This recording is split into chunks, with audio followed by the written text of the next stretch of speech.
Nosotros ni agua no vamos a tener, peor. Con el tiempo ya no va a haber, ya no hay agua. Según el informe de la ONU, la escasez de agua afecta ya a todos los continentes. Cerca de 1.200 millones de personas, casi una quinta parte de la población mundial, vive en áreas de escasez física de agua. Mientras que 500 millones se aproximan a esta situación, otros 1.600 millones, alrededor de un cuarto de la población mundial, se enfrentan a situaciones de escasez económica de agua, donde los países carecen de la infraestructura necesaria para transportar el agua desde ríos y acuíferos.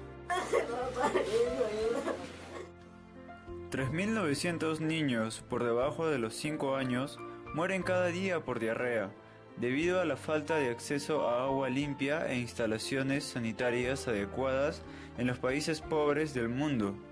Y lo que es peor, cada año se podría salvar la vida de 1.6 millones de personas si se les pudiera ofrecer acceso a agua potable. La escasez de agua se constituye así en uno de los principales desafíos del siglo XXI, siendo que estudiosos predicen que antes de los 25 años, el litro de agua fresca valdrá más que un litro de gasolina. Según la Organización de las Naciones Unidas para la Agricultura y la Alimentación, el Perú se ubica en el 8º lugar del ranking mundial de países con mayor cantidad de agua, contando con una disponibilidad hídrica en 3 de sus vertientes hidrográficas: Pacífico, Amazonas, Titicaca, sumando en total 1.007 ríos en 159 cuencas hidrográficas, 12.201 lagunas, aguas subterráneas y con el 71% del 99% de los glaciares tropicales del mundo que se hallan ubicados en Sudamérica. Sin embargo, 10 millones de peruanos aún no tienen acceso a agua potable. Solo en Lima existen más de 2 millones de peruanos que no cuentan con agua potable, exponiéndose así a enfermedades de origen hídrico, como la desnutrición y parasitosis, condenados a pagar 10 veces más que el servicio prestado por Sedapal.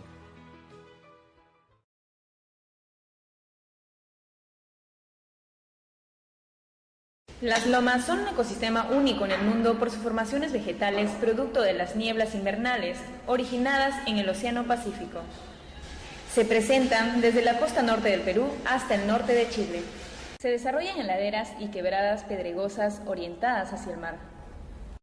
Con respecto a los relictos de lomas que existen en los alrededores de la ciudad de Lima, estos se presentan aún en 19 distritos, en un área de más de 70.000 hectáreas en las zonas de Ancón, Independencia, El Rímac, Caraballo, Mangomarca, El Agustino, San Juan de Lurigancho, San Juan de Miraflores, Villa María del Triunfo, Lúcumo, Surco, La Molina y San Bartolo, proveyendo aire limpio, regulando el clima, fijando representatividad de zonas de vida, biodiversidad, endemismo, valores ambientales y culturales, como además de la belleza de su paisaje, todo ello gracias a su capacidad de captación de agua de la atmósfera.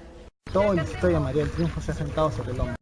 Ahí en las zonas de estribaciones que están orientadas hacia el mar y con cierta altura, el efecto de las neblinas que chocan contra esas estribaciones generan cierta humedad, ciertas condiciones para que aparezca una vegetación temporal durante ciertos meses del año, conocida como loma. Lamentablemente, tiene como principal amenaza a la expansión urbana, debido a la presencia de traficantes de terrenos que afectan su extensión, cobertura vegetal y diversidad florística, mediante las prácticas de apertura de carreteras, chancherías, quema de basura, tala de árboles y cultivos que, lejos de contribuir a la conservación del ecosistema, deterioran el suelo, como los eucaliptos y productos de pan llevar. Así, la influencia del hombre sobre las lomas ha sido significativa a lo largo del tiempo. Por ello, historiadores sostienen que Villa María del Triunfo, que hoy cuenta con más de 1.800 hectáreas, de las cuales solo de 200 a 300 hectáreas son explotadas actualmente, contaba con muchos puquiales, incluso en la zona de Atocongo, donde se podía practicar la agricultura y cuya abundancia de agua le permitía regar la hacienda La Molina, puquios que se han ido secando por la destrucción de la vegetación arbórea.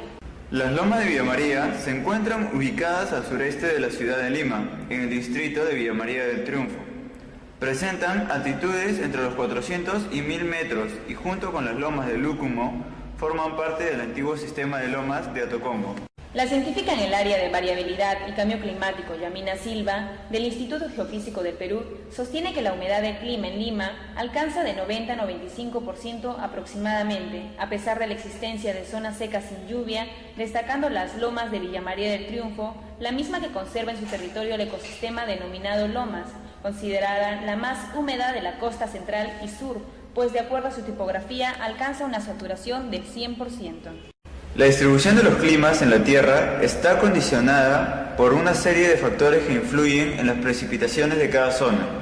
La latitud, o sea, ¿qué latitud nos encontramos? Estamos en latitudes ecuatoriales, ¿cómo nos encontramos? O latitudes altas, va a determinar qué tipo de clima vamos a tener. Si estamos en zonas costeras, ¿no? Si estamos rodeados o cercanas al mar, o estamos en zonas continentales, la altitud, ¿no? O sea, no es lo mismo estar a nivel del mar que estar en altura.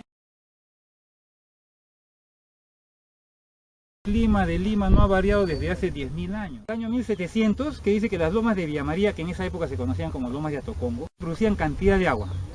No dice específicamente ríos, pero dice vertiente. Significa el territorio por donde corren riachuelos y ríos, ¿ya? Y habían puquiales también. Todos estos puquiales vertían su agua en el río Lurín. De tal manera que las haciendas como Mamacona y Castillejo, que están en la última parte del río Lurín, se abastecían exclusivamente con el agua que bajaba de estas lomas. El río Lurín, en la época de estiaje, en esta época, casi no tiene agua, se seca. Lo interesante es que los arqueólogos han registrado de que ha habido grandes migraciones de la sierra hacia la costa. En épocas de sequía, ha habido sequías que duraban casi 100 años. Las personas de la sierra no venían a un desierto para morirse, ¿no? Venían a buscar agua, y el agua la producían estas lomas. Estas plantas tienen una característica especial, que cuando viene la niebla choca con sus hojas, choca con sus ramas, se van acumulando las pequeñas gotitas de la niebla, de tal manera que cuando tienen más o menos medio centímetro, esa gota que crece poco a poco, cae al suelo, produciendo lo que se llama lluvia interna o lluvia bajo copa, ¿no? Entonces imaginémonos ahora que esto estuviera cubierto de bosques. ¿Y saben cuánto produce un arbolito de lluvia? Lo que se han hecho investigaciones en otras lomas, más secas que las de Villa María del Triunfo, entre 800 milímetros al año a 900 milímetros al año.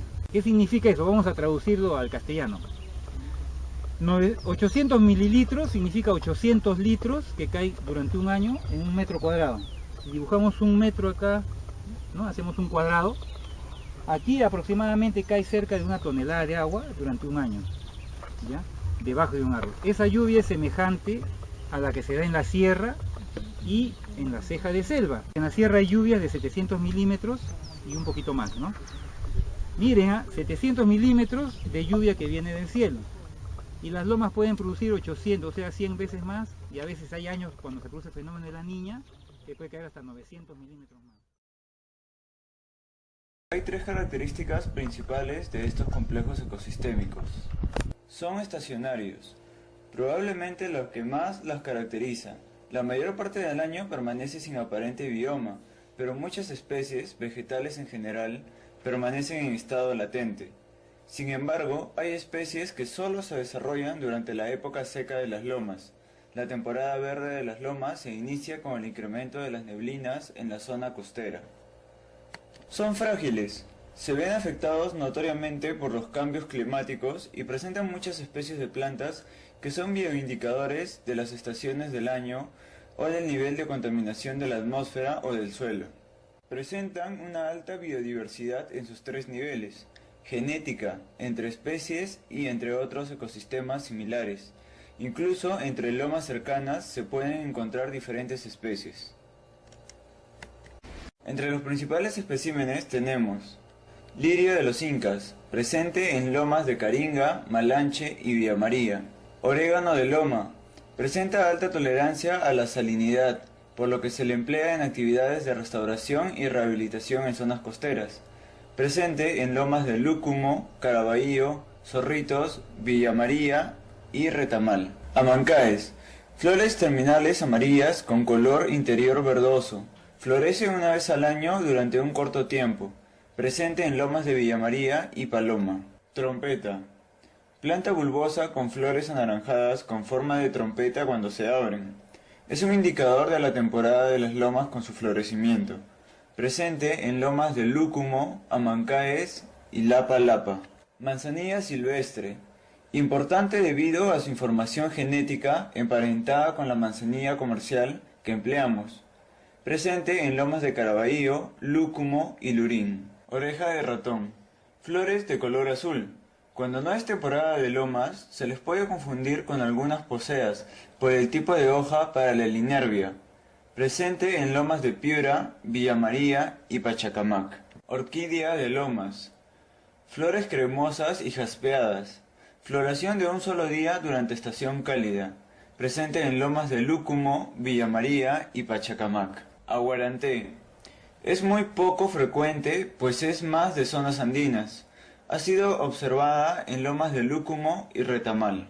Ortiga negra, muy común, formando largas coberturas, amplias y homogéneas. Durante su floración, cubre de amarillo casi todas las lomas.